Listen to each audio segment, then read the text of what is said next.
Hello and welcome back to Kerno EXP. Today's video is todpol. The buildings we see here, which are derelict, are the Poldice arsenic refinery. This was built in the 1890s, I think it might have been, and it was connected to the Penandrea mine, and that mine was over a mile away, and they used to transport the ore from the mine site to this site by a overhead ropeway system, so like a ski system like they have over in the Netherlands and what have you. So we're looking at the remains here. We can see there's a great big concrete bit below us. There was a massive galvanized shed there which had, I think, shaking tables and buddles.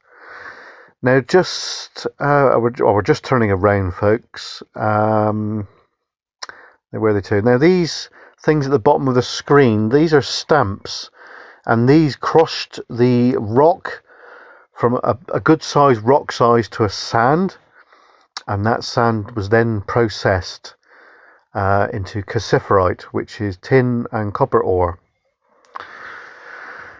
So the actual mill part, or the old part, is at the top of the screen, and we're just heading towards it now.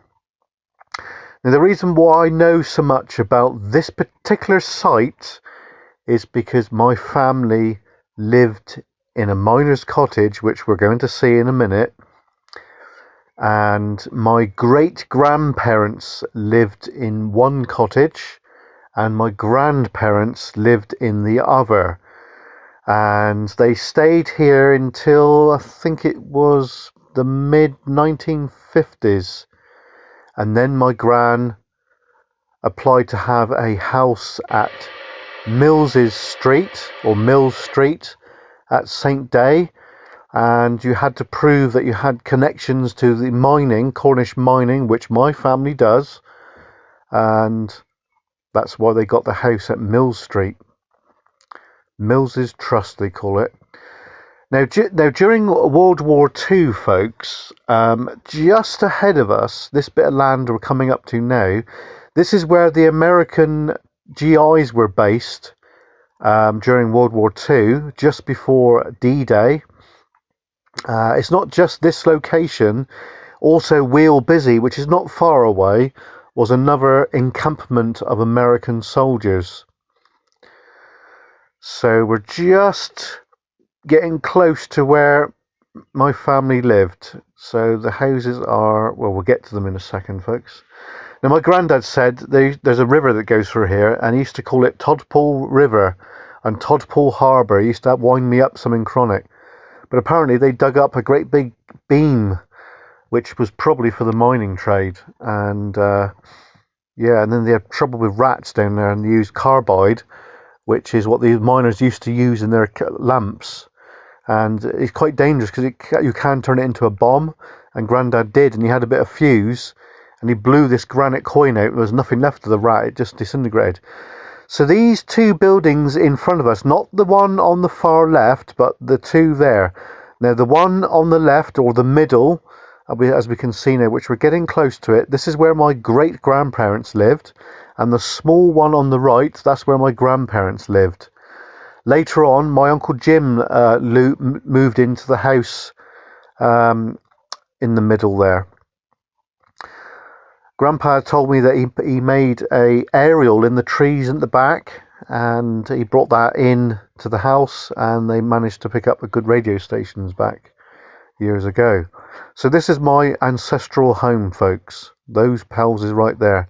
Back in the 80s, my Uncle Jim let me borrow his air pistol because he had trouble with rats down there. He used to pick them off, and he had a couple of cats as well to keep them on top of it all. And he gave me a pellet, and I was quite young at the time, and I shot it through the gate, and it went skimming right through his head. They quickly took the gun off me. I wasn't in trouble, but Uncle Jim was in trouble. He had it in the ear from my gran. Right, so we're heading up the field now. We used to know quite a few people in the valley there, but not so much these days because I think the houses have been sold to private individuals. So we're panning back, and we're looking across back towards where the Americans were. Down here there was an old shack, and they used to make bricks in it years ago. So that's another view from the houses that my family members used to live. So this bit of wasteland in front of us on the left there, that's where the Americans were. I don't think that, well, I was told that a lot of the equipment that they had, they dumped it down the shafts there, and supposedly it's all still there, but it's probably rotted out by now. Right, so we're going back to the arsenic refinery. This was all active when my granddad lived in the valley there. Completely different to what it is there now. So we're heading towards the chimney. Now the chimney, as we all know, is for draft.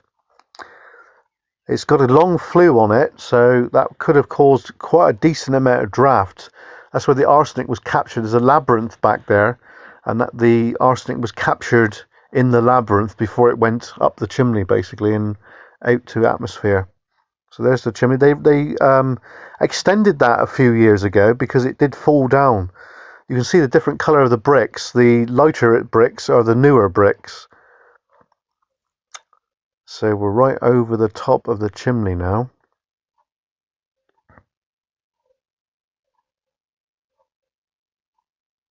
We're almost over the top. I think we go right over it. We're virtually there now. You can see the scar of the mining waste around the area. It's going to be like that for a very long time, unfortunately. So I used to spend a lot of time in this valley as a young man, mucking about on bikes, push bikes and what have you, as we all did back in the 80s, 90s. Right, so now we're looking down at the sands. Now this is a tips area. I think that area was active in the 50s, and they used to dump a load of rubbish down here and sometimes to remove it and what have you. But the name of it is the sands. It never changes, folk. It's all the pollutants that's been dug out of the ground and what have you, and probably what's left over from the arsenic refinery. So down in this valley, eventually you'll end up at Bizzo. It's quite foggy this particular day. Bizzo is where my granddad did his apprenticeship as a blacksmith in the 1930s, before World War II. During World War II, Grandad worked in the docks. He's working on lathes, a machinist. So we're heading back over the top of Todpol now. You can see the fog there. This is quite a few days ago, by the way. Today is Saturday. Obviously, we can't fly at the moment because of this here flipping G7 stuff.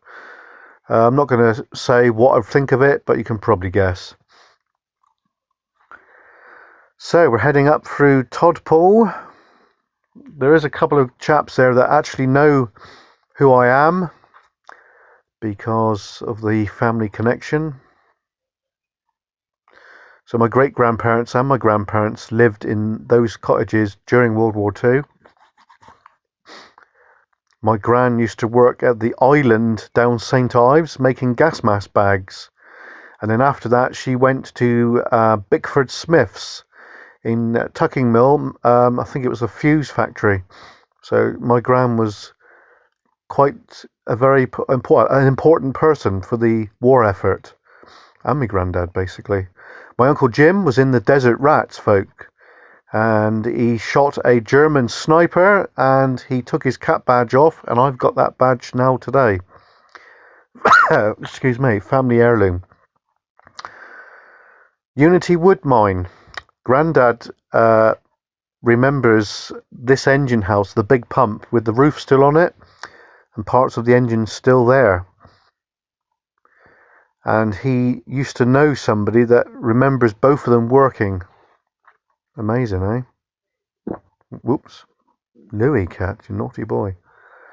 So just in the valley is Killyfreth, the tallest chimney in Cornwall. I've covered that site before, so we won't do that one today.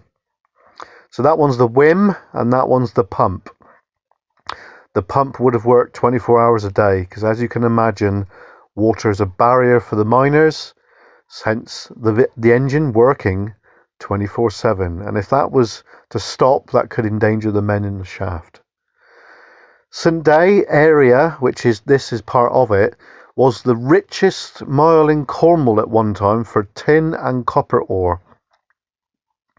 Triplets car spares, what used to be right on the right there, and heading down the valley towards where the Americans were based in their tents during the war.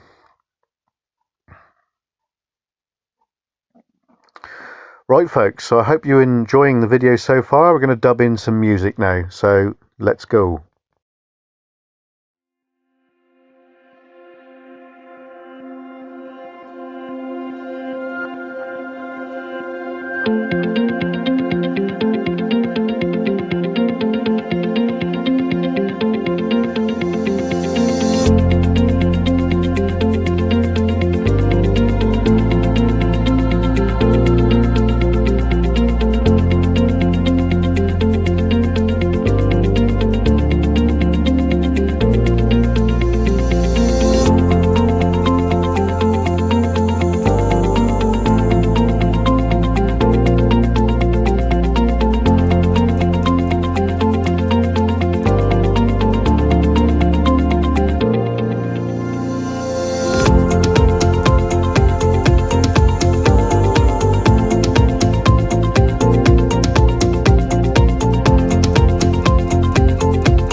Well, folks, I hope you enjoyed your fly around where my family came from.